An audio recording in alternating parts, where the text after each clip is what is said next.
How do you find the optimal dimensions in dimensionality reduction? Imagine trying to find the perfect balance between keeping enough details to understand your data and simplifying it enough to make analysis easier. That's what choosing the right number of dimensions in dimensionality reduction is all about. When working with high-dimensional data, like images or text, reducing dimensions helps speed up processing and improves model performance. But how do you know when you've chosen the best number? One common way is to look at how much of the original information is kept. For example, in Principal Component Analysis, or PC, you transform your data into new features called principal components. These components are ranked by how much variance they explain, which is a measure of how much information they hold. To find the best number of dimensions, you check the cumulative variance explained by these components. Usually, you pick enough components to cover around 90 to 95% of the total variance. This way, you keep most of the important details while reducing the complexity. Another handy tool is the scree plot. It shows the eigenvalues or explained variance for each component in order. When you look at the plot, you'll see a point where the explained variance drops sharply. That point, called the elbow, suggests a natural cutoff for how many dimensions to keep.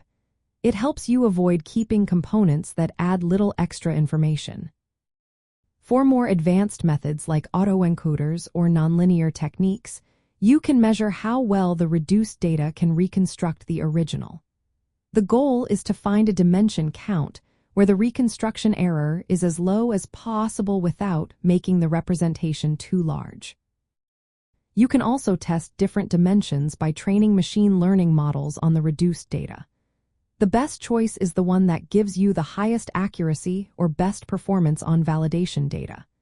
This way, you see how well your model generalizes to new data and avoid overfitting or underfitting. Sometimes, domain knowledge guides your decision. If you understand which features are most meaningful, you can keep those specific dimensions. This makes your model more interpretable and aligned with real-world understanding. For nonlinear methods like T-distributed stochastic neighbor embedding or uniform manifold approximation and projection, you often tune parameters based on visual results or specific goals. These parameters influence the effective dimensions indirectly, so you adjust them to get the clearest separation or clustering of data points. In artificial intelligence applications like ChatGPT, DALL-E, or Midjourney, reducing dimensions helps process complex data like text embeddings or image features faster. It makes models more efficient and improves the quality of generated content. It's also important to think about ethics. Removing too many dimensions might eliminate subtle but important information, which could lead to biased or incomplete results. Validating your choices carefully helps prevent these issues. In the end, finding the right number of dimensions is about balancing how much information you keep with how simple your data becomes.